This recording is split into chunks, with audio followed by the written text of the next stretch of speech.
guys, Jennifer Rogers here with the Fenced In Podcast. Thank you for joining in today. Remember to like, subscribe, comment, and share this content for more videos like this. Today, we are interviewing our very first guest on the Fenced In Podcast. His name is Omar Howard. We have done speaking engagements all over the United States inside of federal prisons. He has a powerhouse story and also a lot of information and insight into what it is like inside of the prison systems today. So without further ado, Omar Howard, tell us who you are, where you're from. Hey, Dr. Omar Howard. Let's emphasize doctor, that, right? I forgot. Life coach Omar. Let's give him Yes. that. No, listen, I'm originally from Auburn, Alabama, right? Okay.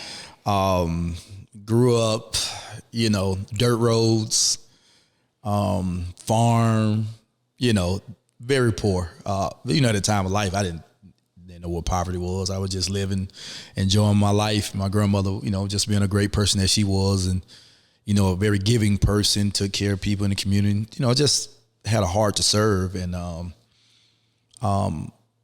seeing some of the elements that I seen, because my mother was trying to move and get her life together. She eventually moved up to Georgia, where she was really trying to put all the pieces together. But I was staying with my mom, my grandmother. I used to call her mom too, right? So I always tell people all the time, I didn't really see a lot of crazy stuff, but the crazy stuff I did see, some of the most violent things I did see was in my own family, right? Because a lot of them had alcohol issues, and early 80s, mid 80s, cocaine and crack was hidden.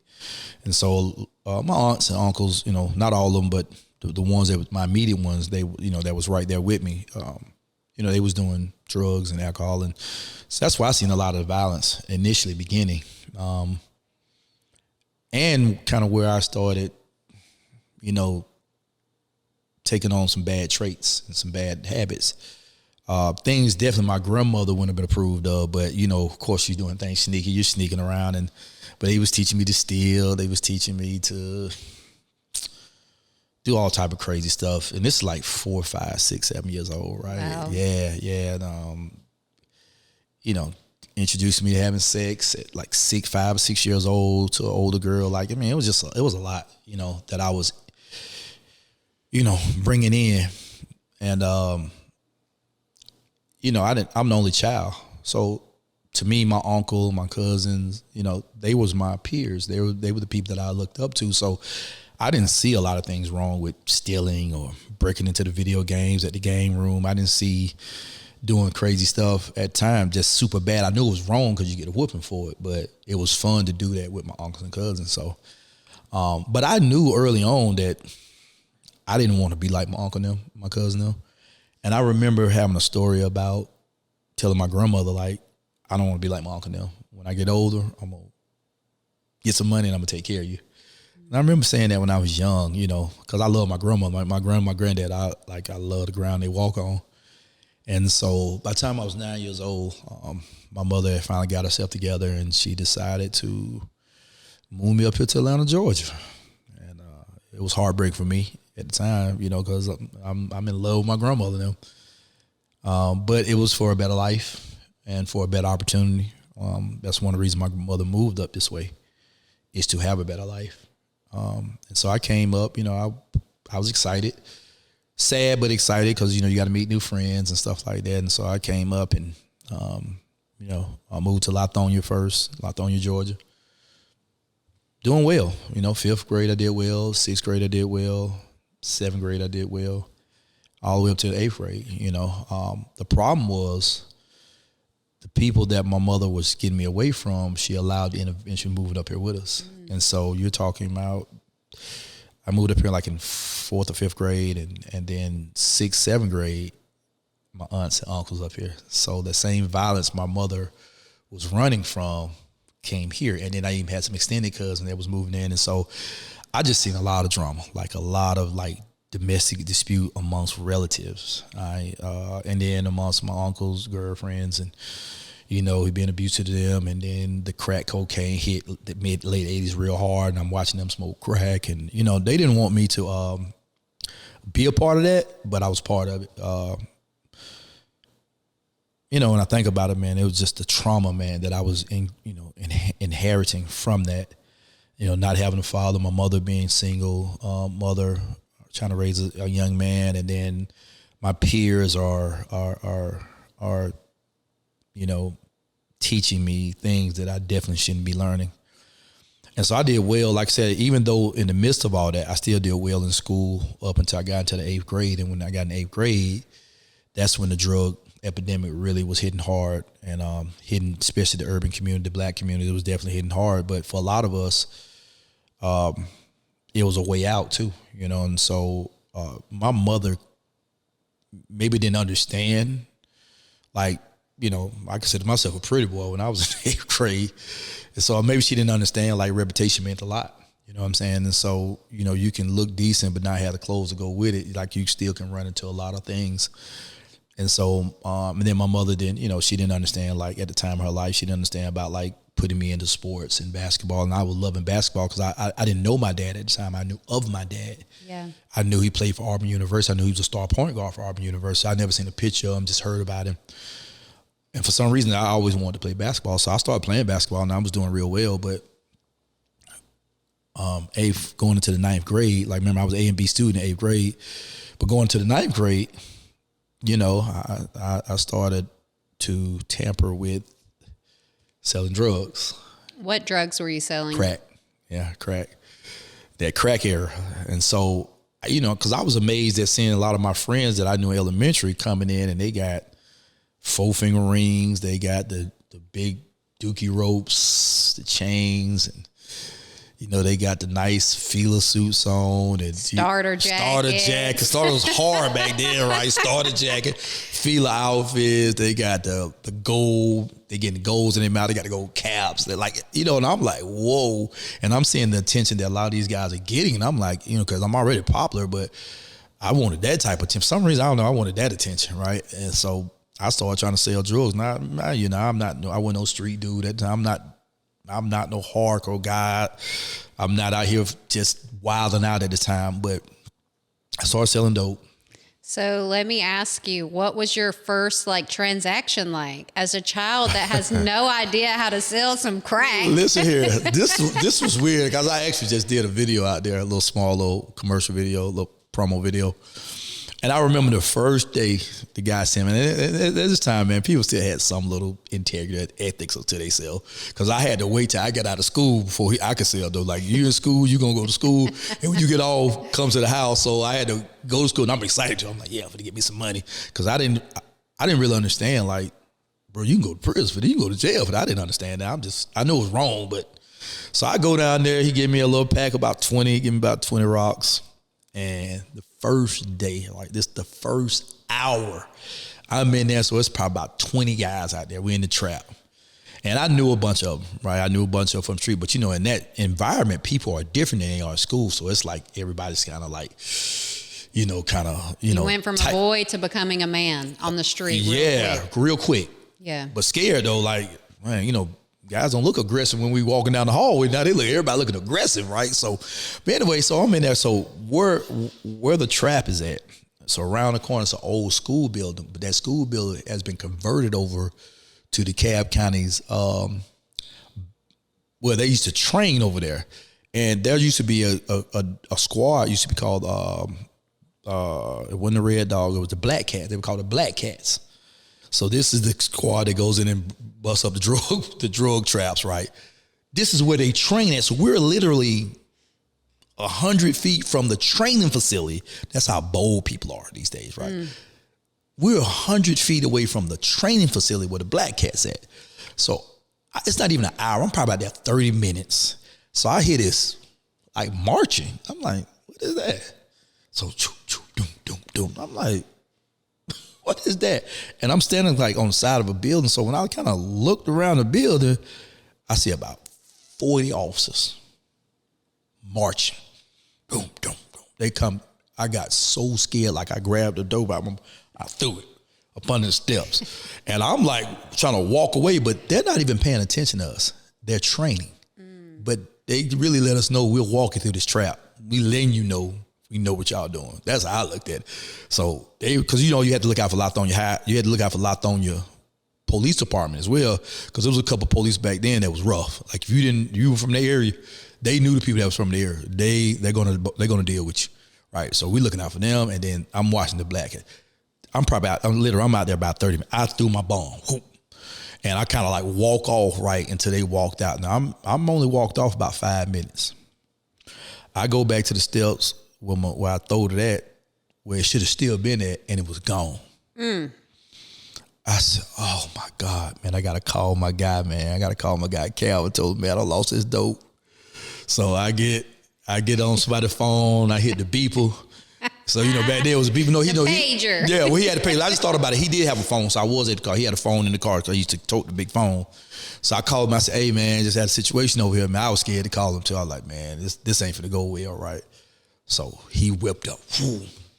He jumps out the car like, hey, I don't know who got my dope, but my dope better come back up, right? So I'm like, oh my God. I'm still scared. Like, I don't know what this guy finna say. I don't know what he finna do. I don't know what finna happen. All of a sudden, this lady come down the steps and she was like, hey, my son went and picked up the dope, right? She was a dope head. She said, my son got your dope. And he made old boy bring that dope back out. Now, this somebody I know, this somebody cool, right? But that was a good way to come up. So he gave him the dope. He was like, man, come on, get in the car. So I get in the car. He started laughing. He said, because he had his wife beside him. He drive off, he taking me home. He just bust out laughing. He said, dumb boy, you had a rough day today there, you boy. He said the police came through, throwed the dope. And he took me home. Peeled me off about $100. Okay. He said, man, I'll see you tomorrow, man. He said, bust out, he laughing, right? Like, you had a rough day, right? I'm like, golly, man, this is crazy. First day.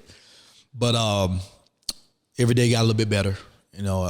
He was a super cool guy. And it's crazy. I just like the atmosphere of it. Like, it wasn't about just selling dope. It was about when we used to go to his house and we bringing the money in, and, all my partners that was selling dope for him, we all bringing the money to. Now, these guys, we in the trap, everybody looking good. Back then we had the Reebok pumps, the Fila, what was it? We was wearing Troop back then? No, we wearing Troop. A lot of different stuff. But I used to like, because he used to always have a bunch of food on the table. So I used to just like going up because he used to be like, he go buy 100 crystals every night. So I'm eating, looking at money. And I just thought that was the coolest thing, man. But the more I got involved in, the more I started seeing that was a different side of it, right? When you start really getting deep into it, because where money starts being at, where money is being fluctuated at, people personalities start changing, and people start getting greedy. People start getting, now people stealing, so it was a lot going on. And so, then I broke away from that and started selling my own dope. And then I started breaking in houses. And then somebody introduced me to a gun. And how old were you then? 15, 16, maybe. Like, this was happening over a couple month periods. Like, this month, things were moving that fast. And I went from an A and B student until about the middle of 9th grade, I dropped out of school. That's how fast things was moving, and I'm telling you, in the midst of all that, my personality is changing, now I'm, I want to have this tough mentality. And I ended up catching a case. My first case was a robbery charge. Because we, still young, still doing kiddie stuff. Like, we running around, we jumping on kids, and we're taking starter jackets, we're taking shoes. We just going to service school. And I ended up getting locked up. My first case was a robbery charge, 15 turned on 16. And I didn't take it serious. But I always jokingly tell people when I first got in that car, though, when they first locked me up, like, we so wild and so hyped. We saw F the police all the way to the police station. Like, we cussed the Just a menace. Oh, just we are just menace, right? Like, we in the back and we singing word for word too. F the police. Like, I'm singing IQ verse. We singing it word for word. I don't think we missed a beat all the way to the police station. And I always joke, I don't joke to say it, but I say it. I remember going in there, and when the detective talking to him, the first thing I tried to throw on him was a race card. Man, you just locking me up because I'm black, man. And the guy said, man, you just robbed somebody that look like you. When I tell you, man, that was a slap in my face, I was like, oh, you're right. Right, but, it was what it was. I didn't take it as changed my life then. I get out, 30 days I did well, right back in the streets. And from that moment of my life, like things just started getting worse and worse. Like, you know, my next charge was a terrorist threat charge. My friend was fighting a guy at the school, and police came. You know, we run, then I'm trying to fight the police. I'm threatening them, you know, so I get locked up for that. The next gun, I had a gun charge. And then my girlfriend at the time, she ended up getting pregnant. So I'm about to have a child. So in my mind, I gotta do something different, man. This here ain't working.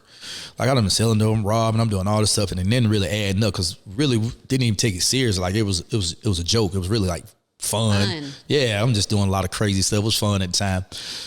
But when she got pregnant, I was like, man, I might need to do something different. So my stepdad offered the opportunity to work construction with him. I was like, yeah, you know what? This is a way of getting some money. You know, maybe I could do something different. And I thought I'd been working about 2 weeks. And before I went to work one day, I got a phone call. It was like, hey man, come over to the house. This was another time I'm tell you I got locked up. And it was like, man, it's some girls over here, man. You gotta come over. I was like, okay, I'm over there. I'm on the way. I go. When I get there, one of the girls I know, I used to deal with her when I stayed in a particular apartment. And then she had another friend. And so it's like 4 guys there. Of course, you know what everybody's trying to do, you know, trying to run train on the girl and all this other stuff. God. Oh, yeah. You know, that was just the way we moved back then. Like, there was a lot going on with that. So the girl that I had dealt with before, I took her upstairs, and she was like, man, I ain't thinking about them dude. You know, I like you, so we do what we do, right? And I'm okay. I ain't thinking about the other stuff they got going on. So I go back downstairs, and I'm like, man, I got to go to work in the morning. So I burn out. I go get up that morning, go to work. Now, mind you, I got a beeper, but, you know, nobody had cell phones and things back then anyway. Like, I'm 17 at the time. And so I get home, I'm all shit. Hey, man, the detectives just came over here. Came over for what? They like, man, it's a rape charge. I was like, what? I said, no, I don't know what you're talking about. What are you talking about? He said, something happened last night. I said, I don't know what they talk about. So I go down to the police station, right?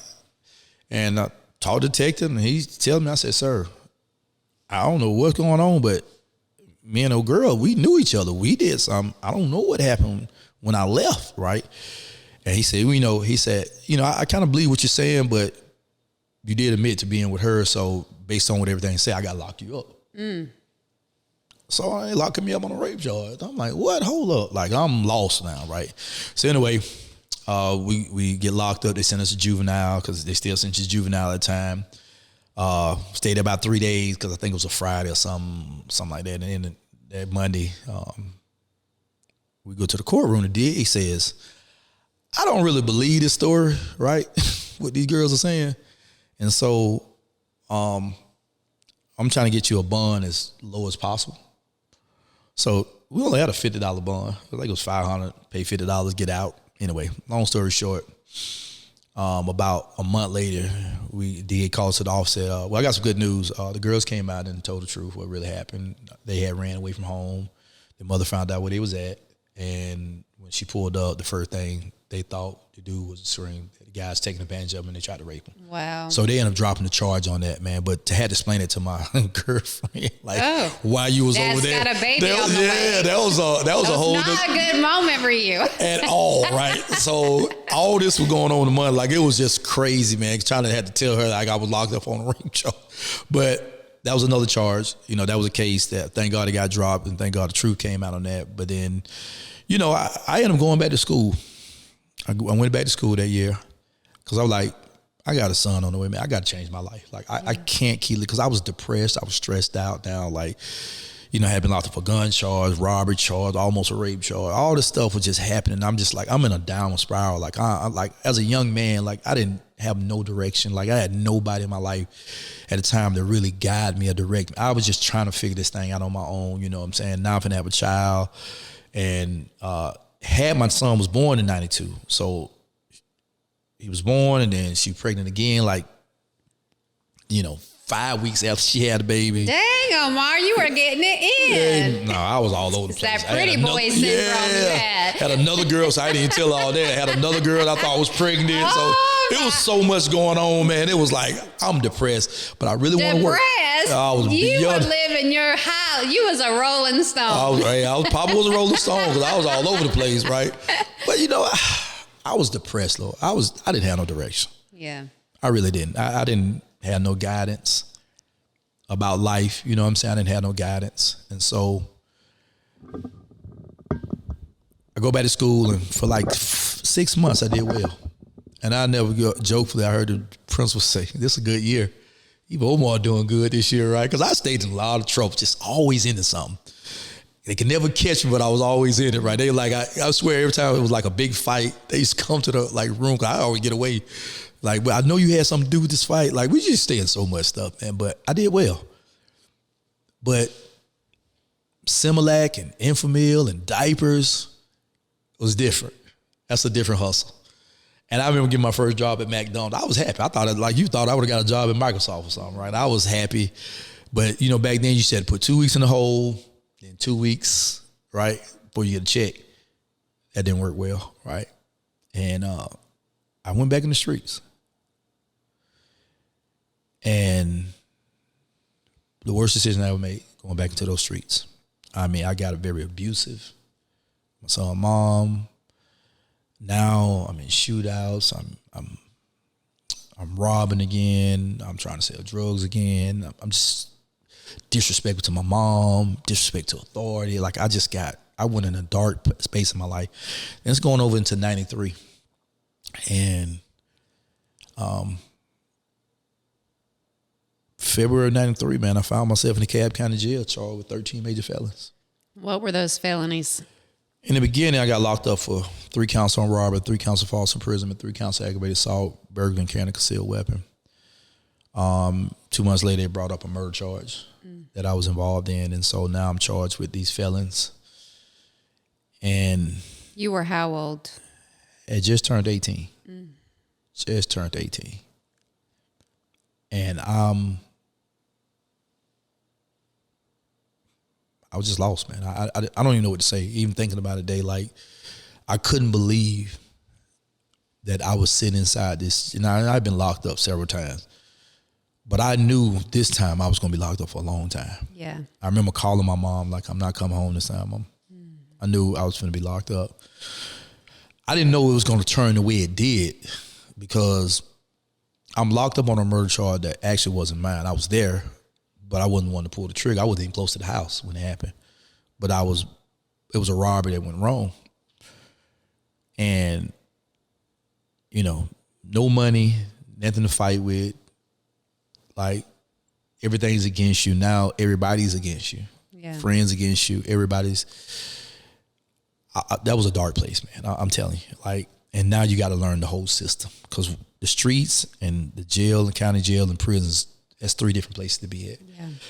I mean, good thing about being in the streets, you get to know a lot of people. Mm-hmm. So I did know a lot of people going inside the county jail, but like just dealing with the politics of jail and prison was totally different, because to some degree, it doesn't really matter who you know on the streets,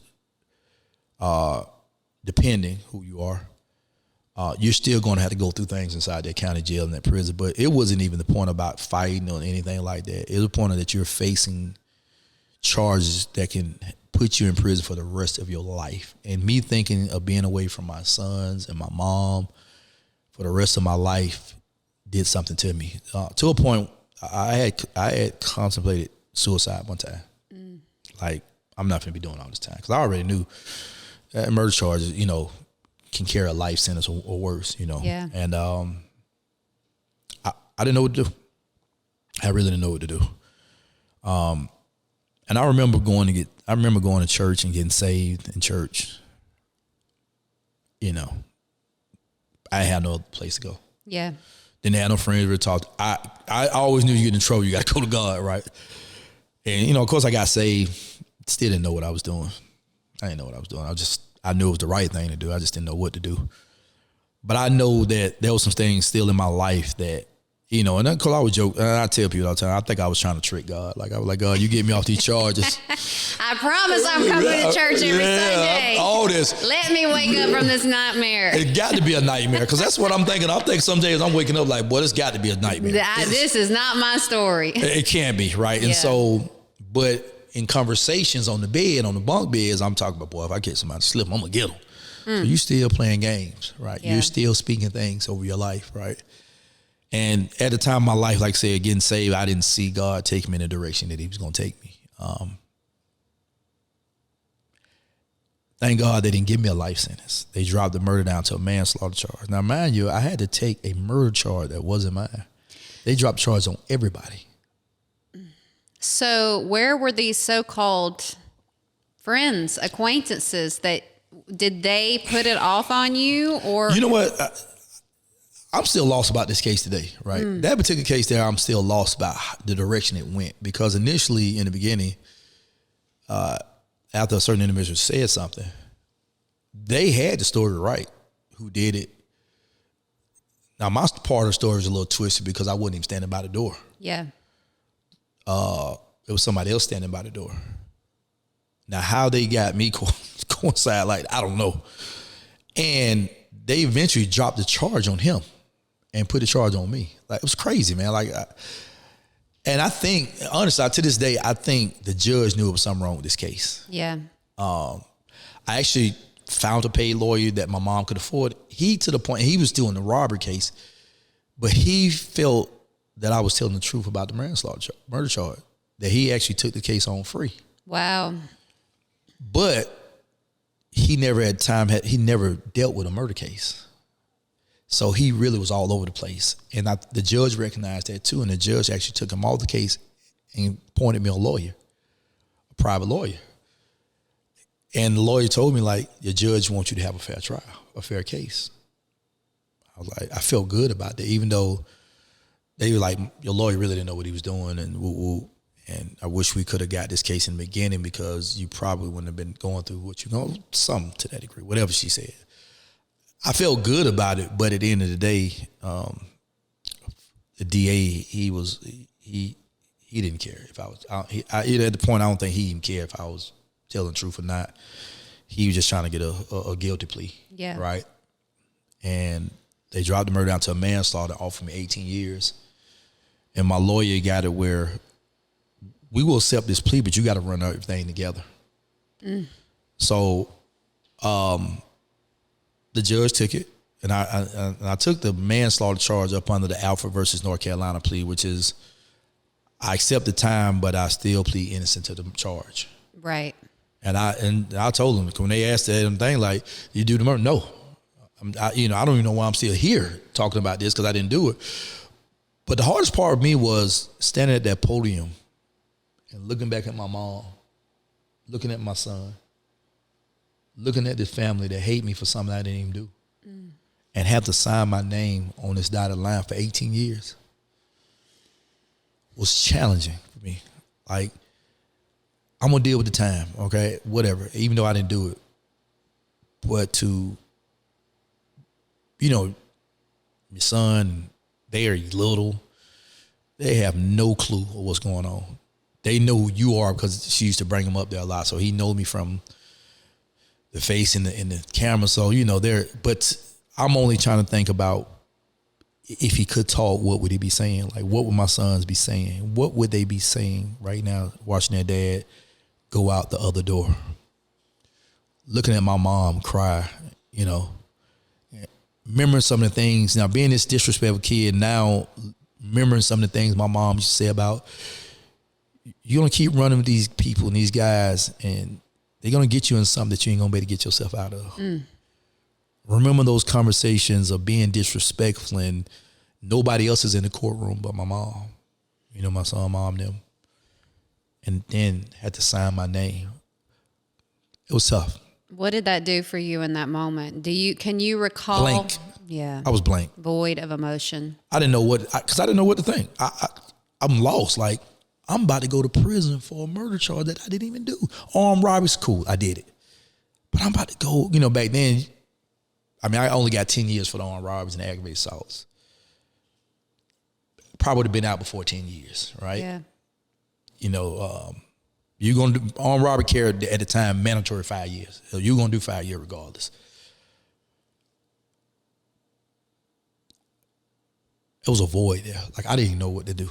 I was just like, man, this is absolutely crazy. And then on top of that, now I'm here. Once I got this time, now I'm hearing these legendary stories about this prison that might be possibly I may have to go to. So all this just coming in one time once I'm going back. And they're like, oh, you know, people your age know them, they go to Alto. And I'm like, what is Alto? They're like, oh, man, bro, they don't do them some raping down there and busting people's heads and stealing. I'm like, I ain't trying to go down there. Like, I don't want to be down. I don't want to be around nothing like that, right? Like, because now once you get this time, now you're hearing the war stories, everything about prison. I'm like, man, this is crazy. I'm like, man, I don't want to go there. You know, maybe I get an opportunity to pick what prison I want to go to. Right? I don't know. So now, like, I'm getting myself prepared to exit this county jail. I didn't want to go to Alto though, because I'm hearing more every day, and now I'm starting to hear more and more stories. I'm kind of comfortable at the county jail because I know everybody now, and I kind of established myself here. I'm cool. I hope I go to the best prison. And I didn't know at the time it's probably 20 different prisons in the state of Georgia. Like, because they built more as we did time. And I never got that knock on the door, December 8th, 1993. It was like, pack it up, Omar Howard. You going to Lee Arundel State Prison. So I'm like, oh, thank God I ain't going to Alto. And my partner said, come here, man, let me talk to you. He said, that is Alto. That's just the real name of it, man. I like to fake it. Like, what? You got to be kidding me, man. Like, you got to be like, man, bro. So, and let me tell you, this is where interesting change. I thought about this the other day. Interesting change of events happened for me right there at that moment. When that brother sat me on that bed and just kind of gave me some game back, he said, listen, I know you're mad at your co-defendant that told on you. He said, but man, when you go down to this prison, bro, you're going to need some friends. He said, man, it's different down there, bro. It's different in county jail, man. It's what goes on in county jail. Now, county jail is different now, but what goes on in county jail is totally different what goes on in that prison, man. He said, man, I know you're going to be mad at him, man, but, man, you need all the friends you can down there, bro. That was the beginning of me learning how to forgive somebody. Because the brother was serious about what was going on, and he, we had got cool, and he was like, man, I'm just trying to tell you how to survive down there, right? And so I had to forgive brother and build a relationship back with him. You know what I'm saying? And so you go down to this prison, man, and it's because we went down the same day. And it was different. I mean, like, you first get in there, man, like, you got to strip your clothes off. They spray you down with this lice stuff. And then you take a shower and all this stuff here. But then you got guys that's sitting out there like they're working at oily, and everybody just like sizing you up, man. You just see it too. People just like, when I think about it, like, at first you don't think about it, but when I thought about it, like, they really sizing you up. Now they like they picking from the crop. You know what I'm saying? Like, we lined and up. And you are fresh meat. Yeah, I'm fresh Pretty meat. boy, good hair. Well, they cut all the hair all right. Because, I came down there with a lot of hair. So they cut all the hair off, man. And at the time, I'm probably like a 175 and, no hair on my face and like, pretty boy status. And, man, it's like, they go put you on this jumpsuit and all this stuff. But the hardest part, you walk across that yard the first day, going to the cafeteria, man. And then so Alto, it's an old prison. And it's shaped like an L when you're going through, because you have to walk through the bottom and go. And we got down there, and it was like North Georgia. It's freezing up there. Like, so you got the little state jacket on, the little state sweater. But when you walk across, I think it was lunchtime probably initially. Well, it was first breakfast. Everybody already like this. Like, they looking at everybody coming through. Right? And you could see it like they like, yeah. I'm trying not to even look at nobody. I don't even want to look in your eyes, right? I'm scared. My heart about to bust through my chest, man. It's that second, that lunchtime when it's the daylight, then they got, like, you looking up at the building. I always tell people it's like Gothic. Like, you ever seen like Batman, Gothic City? How dark it looks. That's how it looked. Old brick building. It's like 3 stories, 4 stories. And like guys are just hanging out the window, man. They looking like gargoyles hanging out the window, man. You looking up there and they getting it to y'all down there, boy. Oh yeah, we're gonna get you when you get across this yard. Oh, we're gonna get some of that. Oh, sexy, what's up, red? They call it, what's up, black meat, brown meat? They calling out everybody, boy. You like, I ain't even looking up. I don't even want to look. I ain't looking at nobody in their eyes. I ain't trying to, because they looking at you, boy. And then you'll start hearing little stuff like, you be walking like putting your tray, like you be trying to put your trays in the thing, people grabbing your hand, like, so you start getting there, you throwing the tray in there, like, I ain't sliding my hand up in there, because guys will grab your hand, like they grabbing like they're caressing you. Yeah. You walking by gates, like, because they have like the kitchen like gated all, at certain doors, because once they get in the kitchen, they lock you in there, and guys will be standing up there like that, and they'll say little stuff like, I'm drunk. You don't know what they talking about. You drunk about what? They ain't drinking liquor? What, they got liquor or something? They're drunk on you? That's what they saying. So that's the conversation. So when you hear something like in prison, like back then, I don't know what they say now. I don't even know what they doing, but you walk by, they be like, boy, I'm drunk. You got alcohol in or something? Like, I don't know what they got going on. What are you drunk from? So you don't even know what's going on, right? Like, you trying to get your first, because you in diagnostic. Alto, when you was 18, you went diagnostic. Like, we didn't go to Jackson. Some people went to Jackson, but a lot of people my age to about 25 went to Alto. And you seeing it all. Like, it was crazy. And, at the time, you were building a relationship with people in diagnostic with you, right? And you got guys from the county jail with you. You got, guys from other states. It's back then, so the gang thing wasn't serious back then. It was about where you was from. Atlanta, Savannah, Macon, Augusta. That's how they established that. But it didn't matter where you from. If you went out bad, you just went out bad, right? And that's how you gonna be handled, right?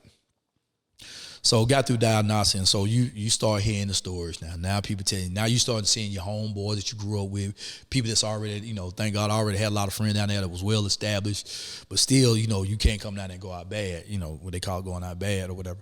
So, you start seeing all this. So guys are telling you stories about how to watch out, who to look out for. Guys say certain stuff. And even some guy like, hey, somebody say this, you need to be punching them in their mouth off the rip.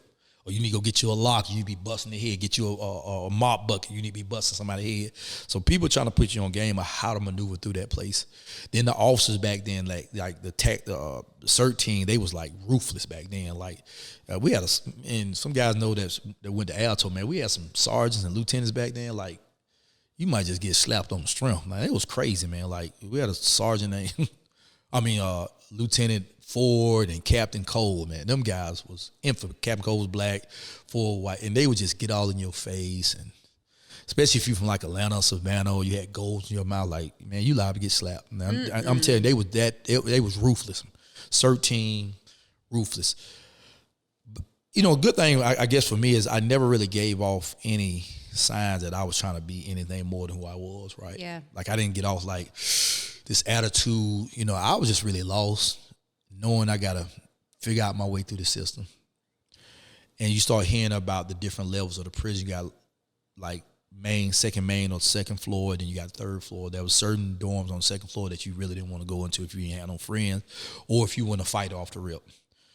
Then there was certain areas on the third floor you didn't want to be in. Like, dorm 11, when I went down there, like, it was known for raping. Like, it was like, if you ain't really had if you weren't no strong-minded person, or you weren't no fight off the rip, or if you didn't have some friends in there, you probably didn't stay in there 24 hours. Like, you coming up out of there, or you going to be raped. It was just wild like that. I ended up going to Dorm 9. It was a kitchen dorm. And, thank God, for, like I said, knowing people. And, it was chilled on. So it was in the kitchen dorm. Learn how to do the time. And then they end up closing that part of the prison down. They moved us to the new facilities, which was down the hill. They had built some new buildings. So after 6 months in the old building, we ended up moving to the new building. Now these are 2-man rooms. 96 beds, 2-man rooms. To me, it was more open, right, to anything happening, man. But in the point of even the first 6 months being down there, you're hearing about guys getting raped and guys getting taken advantage of. And you're talking about perversion at its highest. Like, like when certain TV shows come on, Soul Train or aerobic class, or they used to have a thing, this Mexican channel where they be dancing on there, man. Like guys be lined up masturbating, just be 15, 20 guys. It was perversion on top of perversion. And then like, you knew some guys that was getting, tampered with or messed with, just mind your business. Back then you just kind of mind your business and don't get into it, but then you still had to deal with the other stuff. Like, guys used to say little crazy stuff out the window and, still gonna get you. Gonna try to get you up to dawn 11. Like guys would it's crazy. And I found this out down years later. Like guys would really like try to like write letters in your name. Like, I don't want to be in this dorm. Can you send me to dorm 11? Stop it. I don't want to be in this dorm. Like guys would write letters and send it to like, I forgot what they call like inmate of transfer. I mean, they don't transfer, but inmate classification, where you might be like saying that you don't want to be in this dorm no more. Like, I want to be in dorm. Like, people was actually sending letters on guys trying to get guys moved to dorm so they could either rape them or take advantage of it. It was crazy. Weird stuff. I seen some of the weirdest stuff down there. And, you go in there and it was real. When you heard them story about people used to put food on people's beds and stuff like that. Guy used to be stealing radios. Like, people go to lunch or dinner or something. They'll go, and the guys was like infamous for breaking their lockers down there. The guys knew how to pop locks. Like, they knew how to. How people learn how to pop lock was crazy. I could never do it. I didn't want to steal them, but I just always wanted to know how to do it. They know how to pop lock, go in your locker, get your radio, unscrew it, put some old radio in there, click it back so the radio don't work, because they may let you borrow their radio. They'll put it in there, and when you come back, like, hey, let me get my radio back. Man, why my radio ain't working? Man, you going to pay for that. But you may not pay him money. Ooh.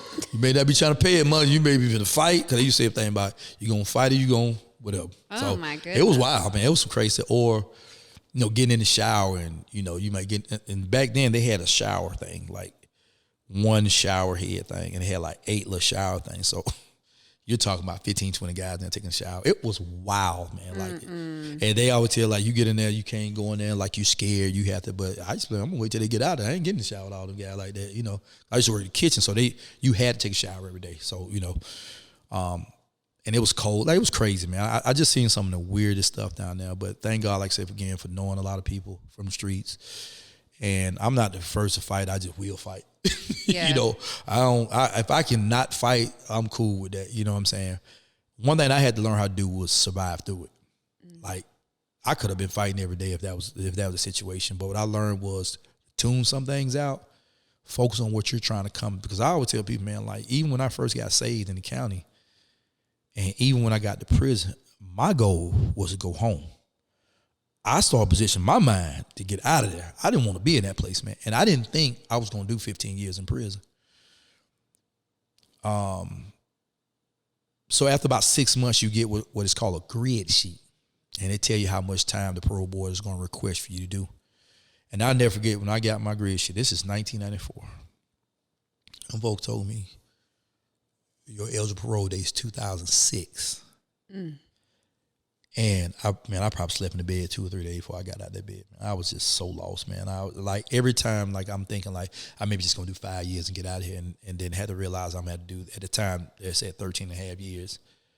Like, to have to make those phone calls to my mom. I already telling my mom, like, man, he got a raping guy. And I remember telling my mom, like, somebody try to do something like that, I ain't never come home. I'm gonna try to kill me somebody. You know what I'm saying? Like, I'm in that mind frame, like, man, I gotta learn how to survive through this thing. And now these folks want me to do 13 and a half years. Like, my son is gonna be a teenager in high school. And at the time, we thought back then, by the time 2000, we're gonna see flying cars back there. We were thinking, like, man, I'm gonna see some flying cars. Like, man, these folks, I'm gonna be old when I get out, because I'm only 19 years old at the time. So now I realize I got to do 13 and a half years, man. And so that was another, like, brick on my shoulder to carry. But I was always determined to, like, do something different with my life. Like, I knew I wanted to get in trade school. I wanted to get in college. They actually stopped at college when I first got down there. But I'm going to tell you how ruthless that system gets sometimes. Like, I remember telling them when they had me in classification, like, what is it you want to do? Like, I was like, I want to go to college. I want to get my GED. And the dude told me, well, we ain't worried about school right now. We're going to put you in the kitchen. You got enough time. You better get that. Like, and I looked at that man with so much hate in me, man. Like, you really going to deny me from going to school? So I couldn't go get my GED, and the next year, 95, they closed out the college out there. I was so mad, but, you still got to do your time. But what I did eventually do is I got out the kitchen, and I got into trade school. And I said, at least I'll just try to get me a trade. And I said, well, I got enough time. I can at least get me 2 or 3 trades, you know what I'm saying? So I got to figure out now how to actually maneuver through this program. One thing happened to me that really changed my life in there. The chaplain eventually came because I was going to church every Sunday. I was going to Bible study. And back then, we used to have to sign your name in. If you went to a certain amount of Bible study or church call, they'll come ask you, did you want to be on the choir? Now, at first, I was like, no, I ain't doing all that. I ain't getting in front of all these guys on no choir. Can you sing? Yeah, they showed up. No, not at all. You're about to bust a tune on here. No, like, I would. If I could, I'd be blowing it out the roof, right? But I'm like, nah, I ain't getting in no choir, man. I ain't doing that, right? Because, for the first about year, I used to, like, hide my Bible. Like, I ain't want God knowing, like, I'm going to church. Like, what you trying to get in religion now? That ain't gonna stop nobody from trying to get you. They still gonna try to get you, right? So I used to try to hide my Bible. Like, I ain't, I'm trying to work out a little bit. I'm trying to really, like, I'm trying to show, like, ain't nothing soft about me, bro. Like, y'all gonna have to get it. Like, I'm trying to learn how to fight. Cause back then, like, slap by everybody down there was just slap. These called with the alto shuffle. So everybody there trying to learn how to fight and all this stuff. So I'm like, I'm trying to learn how to fight. I'm working out. Like, I don't want y'all to think nothing over here soft, right? But the more I started going to church, and I eventually accepted that plea to go into the choir, I started really embracing my faith. And it got to a place where I wasn't hiding my Bible no more. And I realized that wasn't a sign of weakness, man. That was a sign of strength. So now, man, I'm boldly taking my Bible. I'm boldly going to Bible study. I'm boldly going to church now. And this is like going to my second year. And I'm starting to do things that for the norm of people down there, like, you got to be down there for years and you'll start readjusting your life, man. But, I'm really like, nah, I need to do something different, man. Like, I'm starting to see things that I don't like about prison. I don't like seeing guys getting raped. I don't like seeing guys get extorted. I don't like seeing guys being taken advantage of. Then they change the law and they start bringing the juveniles down there. I'm talking about 15, 16, 17-year-old kids. And I'm like, nah, this ain't right here, man. I got to do something different. Because I'm looking at these kids and I'm like, that's what really started making me change. Because I'm sitting looking at these kids and I'm like, man, these kids like could be my son. Subjecting them. Oh, my God. And then you're sending them to the worst prison in the state of Georgia. Besides Reedville, Alto was like the second worst prison to bring. Why would you send these kids to a prison? So I'm like, man, I got to do something. So I really started embracing my faith, really got to where I'm like, now I'm teaching Bible study. Now I'm doing a lot of different things. I'm in AA class, NA class. Like, I'm doing everything, right? And then in 95, I go up to this particular dorm, and I was able to get my GED. It was like what was it called? It was called redirection. And that's where, like, they let us do things that they didn't let you do in normal prison. Like, you had irons up there. You can keep your iron stuff closed. Let us wash our own clothes. They was letting us take pictures and all this stuff, video camera. Like, it was a very good, positive environment, man. I met a lot of good brothers up there, man. And a lot of brothers that was coming from over there was getting in there because, a lot of guys' minds started changing. They want to do something different. So now I'm meeting a lot of good guys, and they're really giving me game about life, like, change your life and change who you are. I'm on the choir. I'm in redirection. I'm doing groups and classes, and, I'm starting to feel good about myself at a point in my life. Like, I'm, still really haven't totally established myself because it's like my second and third year there. But the more I begin to do that, the more guys start respecting the way I was moving. So now the slick comments start fading away. Now people are really gravitating like, okay, I'm different with this guy. Even the staff has started seeing things a lot different. Now I'm becoming more of a leader in the groups and in this particular dorm and on the choir and stuff like that. And then one day, one of the head counselors came to me and said, hey, listen, we're getting ready to bring a group of kids down here to speak. Would you be interested in talking to them? I was like, oh, yeah, I don't really want to be no speaker, right? I spoke. They loved it. I was just being honest about life choices and where it got me at. And I spoke the first time, and like a week later, I'm getting letters from the teachers, letters from the kids. Like, it was crazy. And they asked me, would you be kind of like the head speaker when the schools come in? So now, like, every time they bring school in, like once a week, I'm speaking to kids, college kids. I'm speaking to college kids, and things are starting to change. And now, warden kind of know who I am, captains know who I am, and things really start changing. Now I'm at my 4th year, 5th year. Like, now I'm being like a real pillow in the prison system. Like, I'm what you call a model inmate now. Like, I'm really establishing a good name, really doing a lot. They started a mentor program with the juveniles. I'm in the juvenile doing the mentor program. Like, I'm teaching Bible study. I'm just doing a lot. Trying to stay focused on what I want to do, because I always believe, like, they may say do 13 and a half years, God may say something different. And I had to set my mind on, it doesn't matter what the parole board says, it doesn't matter what everybody else say. I'm going to focus on doing what I'm supposed to do, because I always believe, like, when my time comes for me to get out, it's not going to be because I didn't want to get out. It's because they didn't want to let me out. I'm going to make sure I do everything I'm supposed to do. And like I said, I got a good reputation there. I mean, everybody knew who I was. Like, I got a couple of DRs in the first couple of years, but for the 8.5 years I was at Alto, I only went to the hole one time, which was a mistake. It was Hamburg. I shouldn't even went to the hole, but like, that's what got me transferred when I went to the hole, which was crazy, because they said I was too familiar with staff. Staff was dealing with me too much, like asking me to do too much stuff. Like, when I went to the hole, all the staff coming over, like it was a lot of staff coming, like, man, what you in the hole for? Like, they going up to the ward, and like, so I gained a good reputation down there, a positive reputation with a lot of brothers down there, man, and helping guys to relook at their lives and change their lives. One of my brothers used to call me like a voice of reason. He said, man, you always trying to reason things out. I said, because I want us to go home. I don't want to be in this place. I hate prison. I hate everything about this place, man. I'm just doing what I got to do to make it through this place. And I'm not saying that I was just 100% right. I did some sneaky stuff. I was slick in some things that I did. I did some stuff that I ain't need to be doing. And we're going to talk about that one day. One day we'll talk about it, right? But I did some stuff I hadn't been in doing, and then, it just, your flesh get weak. Yeah. Right? You try to avoid some traps, because I knew I had a good reputation. I know if I would have got caught in anything, people would already be like, we told you he was no good. Because, there's a lot of staff that didn't like me. Yeah. But there's a lot of staff that did like me. But there's a lot of them like, no, you know what I'm saying? I told you he wasn't right. Told you he wasn't no good. So it was crazy. But I ended up getting transferred in 2001 to Alburz, which Alburz was like a political place. It took an act of Congress getting that place there. But I got transferred there. So I went from a high close security camp to a medium security camp. And they always said, if you come here, that you getting ready to go home. So I'm like, I might be going home soon. So I get there, and I end up doing 2.5 years there. Same reputation I had at Alto. I had a reputation there, and that was an interesting change too, because the night they transferred me, they had just found a lot of drugs there.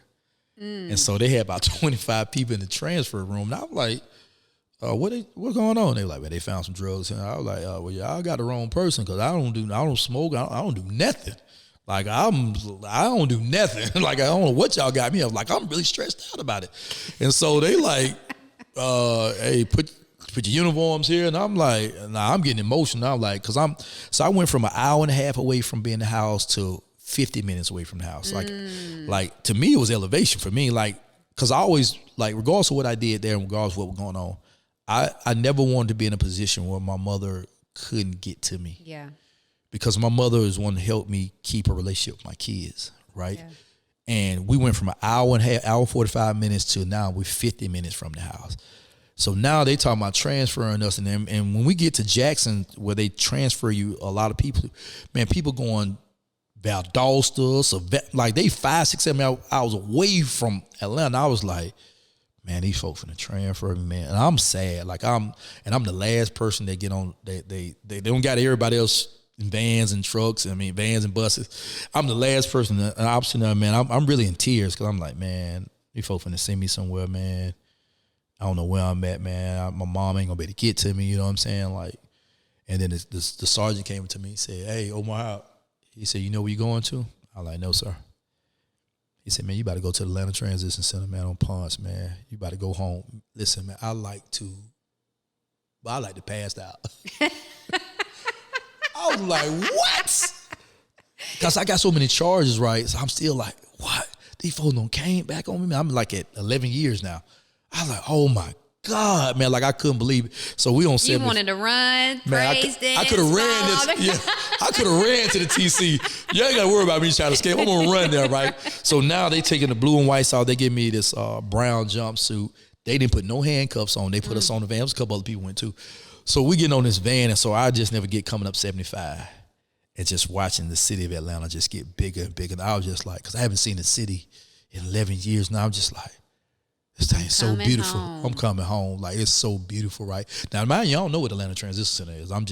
I know it's somewhere in Atlanta. And we finally pull up that place. And we on Ponce de Leon. And I'm just like, I couldn't believe it. I'm like, I'm in a transition center. Now I'm going to they didn't send me to work leave, they sent me to the long-term maintenance part of it. And I never forget, just fast forward that, I remember the first call they gave me, and I called my mom, and I was like, hey mom, what's up? And she was just like, what's up, baby? Like I could hear her like crying or tearing up or whatever. I said, man, I'm at the Atlanta Transit Center, man. I'm 15 minutes from the house. I could just hear her like, breathe. Like it just, everything came out of her. And I tell you, man, like, that moment, just to hear her comfortable, hear her feel a sound of relief, was a great moment for my life, right? Because you know all the disappointment you do for your family when you do all the stuff that you're doing. And regardless of me and my mom didn't have the best relationship when I was, before I went to prison. And, regardless of any mistakes she made, I never wanted to make her unhappy. You know what I'm saying? Like, I didn't want to disappoint her, you know what I'm saying? But to be 15, 20 minutes from the house was just like, I couldn't believe it. So I'm being who I am. I'm there, and I'm establishing myself there. I'm there for about a year, and I thought I was about to get ready to go home early, and I get a letter in the mail, and they denied me parole for 2.5 years. And I had to call my mom and tell her, like, man, they folks set me off 2.5 years. But to show her how the grace of God is, they set me off just enough time that they didn't send me back to prison. Like, because you only can be there a certain amount of time. You have to have a certain amount of time that you can even be at the long-term maintenance part, right? I was probably 2 months off from being, I think it was a month, maybe a month. If they'd have set me off a month more, they'd have sent me back to prison. And it blew me away. And I remember the superintendent brought me in his office, and he would tell me, like, man, I know you're disappointed. I know you're hurt.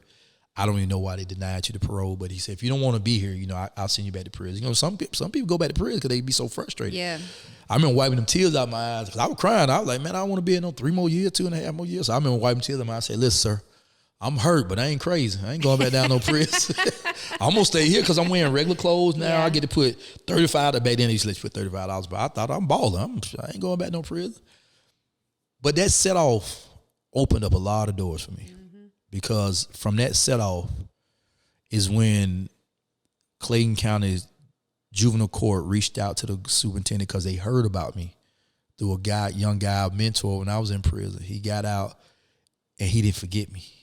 He told me, y'all need to go back and answer brother now, man. You got to listen to what he says, right? And I ain't never thought I said anything like that exclusive. I just always try to be honest from the heart about changing life doing. And he told them folks about me. Them folks reached out to that superintendent and said, look, we heard about him. We would love to bring him out to speak to our kids. And the superintendent was like, yeah, I'm going to bring him. He said, I'm going to bring him myself. And I went out there and I spoke one time, and they was like, we got to have him back every month. And from that point, they had me speaking all over Clayton County high schools and middle schools. This is why I was still incarcerated. And then they implemented our choir that we had there. And then now we on the newspaper. Now we traveling up down the state of Georgia. I'm the main speaker, but we're traveling up down the state of Georgia, speaking all over the place, man. And so, like, my name was getting a reputation then. From prison. All right. Because if I'd have got out before that set off, I wouldn't have been doing this, right? I wouldn't even had my mind on this. And then all this stuff started working out.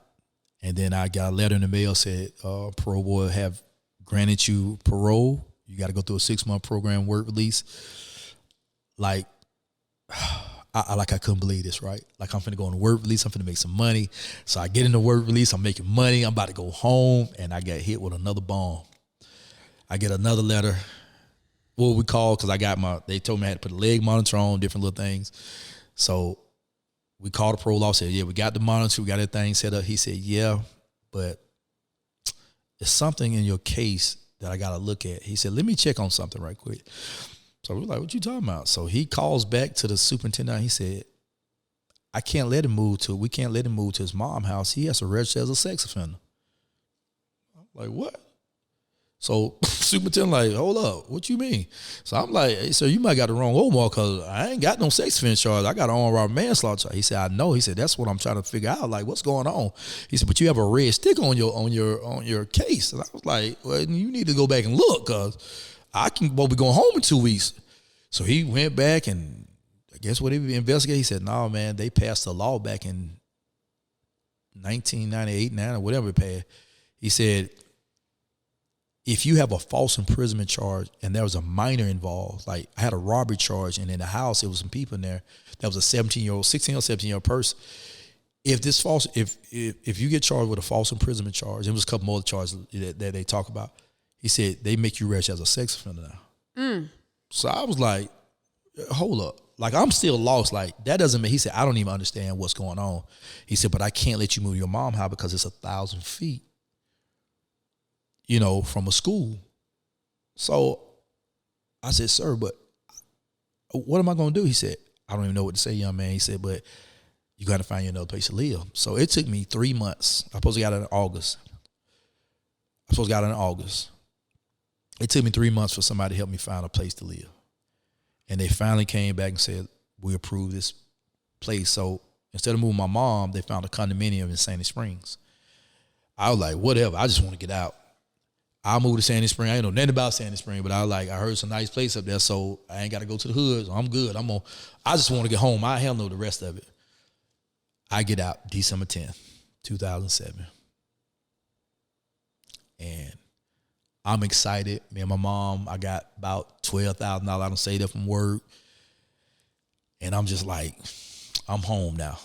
I go and I'm buying stuff for the condo, and I'm just like, yeah, that's good. So I got out probably about 9 or 10 o'clock. So about 1:30, 2 o'clock. No, about 3 o'clock. No, about 3:30. I called the parole officer. Yes, I'll be in the morning, because you had 24 hours. Technically, you're supposed to have 24 hours before you had to be in. So I said, hey, sir, I'll be in the morning at 8 o'clock. He said, no, you need to come in now. I said, all right, I'll come in now. So I'm thinking, because they had to put a leg monitor on. I said, all right, Mom, we'll get our stuff and we'll go on up there. I said, but let me go into the parole officer. He want me to come in now. So I go in. It's about 4:15. I sit in there. The assistant chief come out. He comes out and say, hey, come to my office right quick. So it's about 4:30 now. They actually close at 5. So he get there and sit there. He look at my paper. He said, you can't move to that condo. I said, what you mean? He said, because you have sex offender charge, you have sex offender restriction, so you can't move that. It's 1,000 feet within the school system. I said, but y'all approved it. He said, yeah. He said, we might have made a mistake, but you ain't going to move there. I said, well, sir, where I'm going to go? He said, that ain't my business. You got to figure something out. I said, sir, it's 4:30. I said, it took me 3 months to find it. He said, ain't my business. So now I'm sitting there, and I got to go back and tell my mom, like, what's going on. Like, my mom, she like to lose it. And then I go back in the office about 4:45. I said, sir, what am I going to do? He said, well, if you don't find a place to live, then I'm going to file a warrant on you, and we're going to send you back to jail. We got to send you back to jail. So now I'm calling the superintendent. I'm calling everybody like, yo, and like the superintendent like, what? So everybody frustrated. Superintendent actually left work early. Chaplain left work early, because they were like, what is going on? Why did you let this man out if you know he's the place where, so it was a lot of confusion going on. But because it was 5 o'clock, he couldn't file a warrant on me because the warrant division was closed. He said, listen here, you can't go to your mom's house because it's too close to the house. I don't know where you staying at tonight, but you got to be back here at 8 o'clock in the morning. He did try to tell me, you can be at your mom's house, but you can't to go to sleep. I said, sir, well, I'm not going to take no chance like that, because the way you're talking to me, I don't want to take no risks. I feel like you're trying to set me up. So I ended up staying at, there's only one place that was allowing you to do that, and that was Moreland Avenue Hotel. Moreland Hotel was like a rat hotel, trap. like chain gang. And I rented a room for that night, man, and I didn't even care how it looked. I was so lost at that moment of my life. Like that was like me getting time. And I sat there like, where am I going to find me a place to live by tomorrow?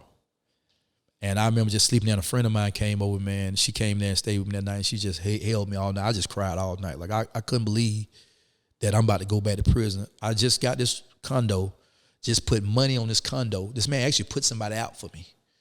I lost that money. I'm being threatened to go back to prison. Stuff was crazy. So I get there in that morning, 8 o'clock. And this guy tell me, like, I'm giving you to 4 o'clock to find you a place to live. If you don't find it at 4 o'clock, we send you back to prison.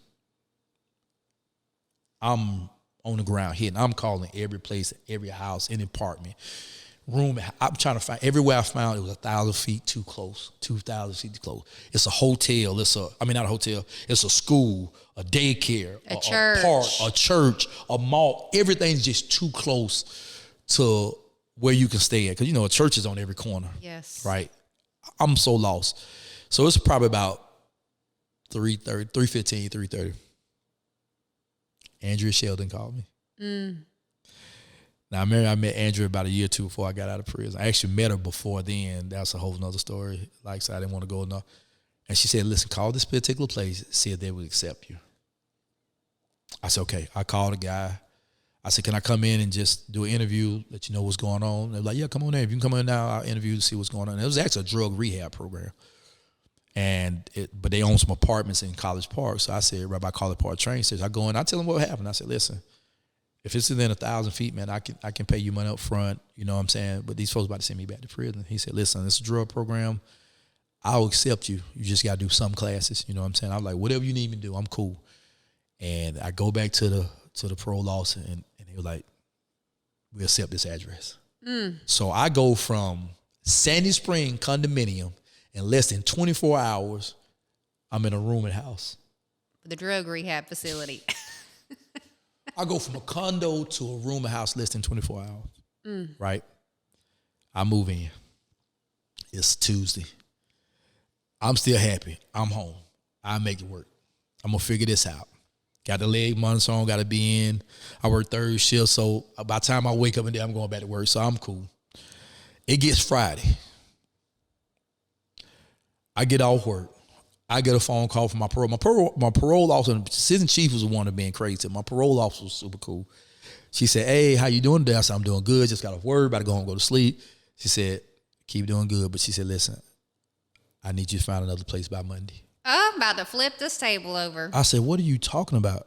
She said, man, my assistant chief, he is on you for some reason. Like, he is riding you. She said, if you don't find a place by Monday, they're going to lock you up. I was like, that man said I was 20 feet too far away from a park. 20 foot from a park. Now that's not even long as this building right here, right? I was lost. Friday evening, I'm looking for a place to live. Saturday, I'm looking for. Now I go back to work Sunday night. And I'm at work. I'm just lost. I'm like, I couldn't find a place. I'm just going to go back to prison tomorrow. And I said, Mom, just got to find me a place to live. And that night, it's about 4 in the morning, I get off at 7. And I heard a voice, and I heard God as clear as day. He said, oh, ye of little faith, where's it thou doubteth? Like, it's noise, because it's batteries. They make batteries. It's so noisy, but for a moment, I didn't hear anything but that voice. And it gave me confidence. I said, you know what? Whatever happens. I'm going to handle it. So my mom came pick me up that morning so she can drop me off, and my mom's crying. She's like, I can't believe this. And we get to the place, and I said, Mom, whatever happened, just find me a place to live, and we'll handle it. I'm cool now. Like, I think I heard from God. I'm good. Have I handled? I'm gonna handle it. If I got to go back and I'm ready to go, let's get it, right? So I go in there, and so the head chief come out, right? The chief comes out, and he sat in front of me. He looked. He said, "Who told you were going back to prison?" I said, "Your assistant chief called my parole officer. Told him if I ain't find a place to live today, going back to prison." He said, "Now it's 8:30." He said, "I got a phone call this morning from the head of the parole board, and we had a discussion about you. We made a mistake and let you out without properly finding the right place." He said, "Young man, keep doing what you're doing in life. Enjoy your life, and you have a good day." Man, I like to flipped over the couch to go back in that baby to hug because I thought I'm going to jail. Yeah. I hugged my mom like, let's get out of here, right? Like, I was like just blown away because you got a phone call from who? Like, and to find out a friend of mine just happened to go to high school with that guy. And she heard about him. She called her like, listen, y'all cannot. And she'll jokingly talk about it. She said, I told her, y'all, listen, y'all need to fix that. Y'all better not let that man go back to no prison. And y'all made a mistake. That man did everything y'all asked him to do. Y'all made a mistake. And that man, he cleared it up. And he did what you supposed to do. Y'all made a mistake, let me out. We can't send him back to prison. Because they couldn't send me back to the halfway. I'm paroled out now. But they could violate it because I couldn't find a place to live. Because this law was so fresh and new, they didn't even know which direction it was going. Because you couldn't go to church. You couldn't hold Bible study at a church. You couldn't be by a park. You couldn't be by a mall. You couldn't be by anything. Like, people was actually living in the woods, under the park, people had to move like out to like rural Georgia and move in a trailer or move in the woods. I know kids today, man, that are living in the woods because they can't find a place to live. Like, it's crazy. That law was so crazy. And I remember this is a real high political thing at the time. So it was crazy. And so I had the opportunity to live my life. And so for 3 years, I stayed in a room. A lot of people didn't even know that. And 2009, so I got out 2007, 2009. Now, mind you, Southern Center of Human Rights, man, salute to them. They took on my case, man, and we were fighting that thing in the federal court. And so I supposed to went back to court on 2000 because they had changed some laws of it. I supposed to went back in 2009. I supposed to went December 4th to see if they was going to take me off the registry list. I didn't know if they were going to do it. Now, I'm doing a lot of positive stuff now. Man, I'm out and I'm still speaking in school. Like, people are still calling me to do stuff. I lost some wages because of the law, because I'm in the newspaper and everything about this bill, because I'm being a poster boy about this thing now. So my name is popping up, my face is popping up, along with some other people. And so I ended up losing some wages going to speak because of this, right? So I supposed to went to court December 4th to see, was this particular judge going to sign off to take me off? I get a phone call December 3rd. Now, mind you, the chaplain and so here's a whole nother part of the story. I had just got a phone call several weeks before that asked me would they bring me back in as a chaplain at the Atlanta Transit Center right on Pond. I'm like, I don't think that's gonna work because, man, I'm fighting. I'm still on parole. They still got me registered as a sex offender. I don't know how none of this gonna work. December 3rd, I get a phone call, 8:30 in the morning. My lawyer said, I got some good news. I'm like, what's up? You ain't got to go to court tomorrow. They already signed off on the bill. You're gonna be taken off the registry list. Man, I just flipped out the bed. Boom! I literally just fell off the bed. Like, so excited. Like, man, these folks took me off this registry list. Man, I got up, called my mom, like, yo, man, they done took me off this list, man. I wasn't supposed to be on there anyway, but they took me off this. So I didn't even have to go to court. Now, man, this judge that took me off was a DA on my case, on the murder case, right? So look how God brings things right back around, right? But in the midst of that, all this happening, I was asked to go back in as a chaplain of the Atlanta Transit Center on Ponce de Leon, which is unheard of because I'm only been out 2 years. I'm still on parole. At the time, even though they took me off, it still take 2 months to actually take you out the system, take you off all this other stuff.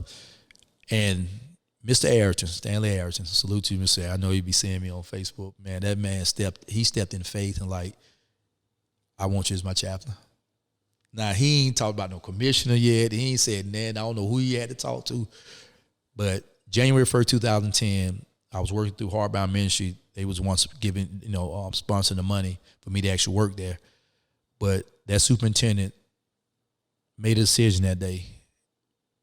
and brought me as the head chaplain of Atlanta Transit on Ponce Leon, which was unheard of. You got keys. Oh, they gave me keys to the prison. You just got out of. Listen, the same place I did 4 years at. Now I'm running a whole. I'm here managing the volunteers and the church service and stuff like that. So, just watching what God do in your life, like, it's just incredible to me. You know what I'm saying? And the turn of events that I had to deal with, because I had to ask God several things. God, why did I have to do something on a murder charge? Why I had to go to prison for armed robbery? Why I had to register as a sex offender when I didn't even have a sex offense charge? I didn't realize at the moment of my life that these are the people you're going to be dealing with in your life. Right? You can't be biased. You're going to have to help and encourage and love on people that everybody else will turn their back on. Because when everybody turned their back on you, right, I was there. And so God gave me a purpose in life. And now I'm speaking all over. I'm speaking in schools. I'm speaking in high school, middle schools. I'm going to churches, colleges. I'm doing just a lot of different things, in my career, in my life. But God had to prepare me along the way. And so that's my prison story. That's the start of me being this life coach, chaplain, Dr. Howard. Fast forward from 2010 when I actually started transit, 2018, I received a pardon from the state of Georgia. 2019, Department of Correction hired me on full time as an employee. So I went from being a convicted felon, housed by the Department of Correction, to actually working full time as an employee for the Department of Correction. Salute to Mr. Ward, who hired me on. And now I work for Emory as violence prevention specialist. So I'm still working as a chaplain, still working as a violence prevention specialist, credible messenger. Me and Jennifer flew all over the state of the United States, speaking inside of federal prisons. But I'm doing what I love to do. I love giving back. I love encouraging. I love witnessing. I love helping others.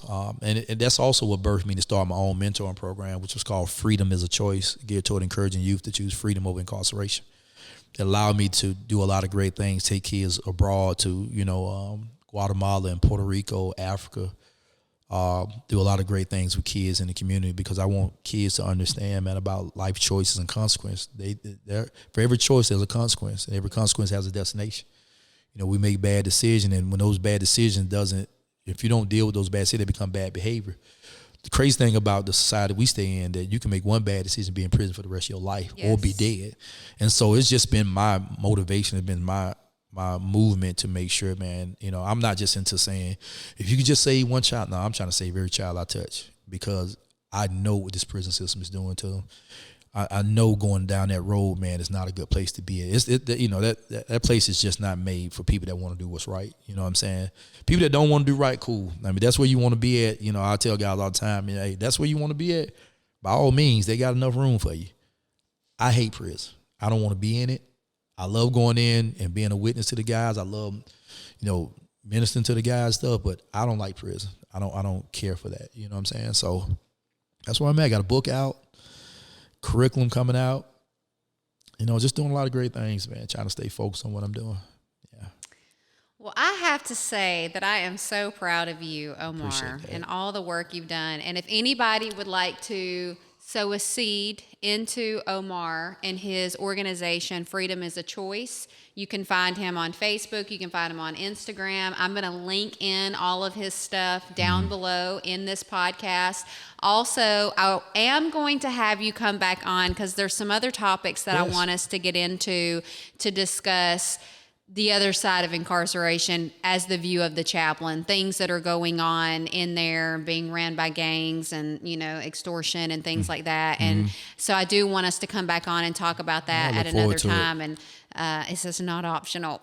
Yeah, right. I've already got you on the calendar. Yeah, let's get it. But thank you so much, Omar. You are such a light in this world, and I have enjoyed walking alongside of you and seeing all of the positive things that you are doing in the community with Freedom is a Choice and in your chaplaincy and everything else that you have going on. So thank you guys. Check them out with all the links below.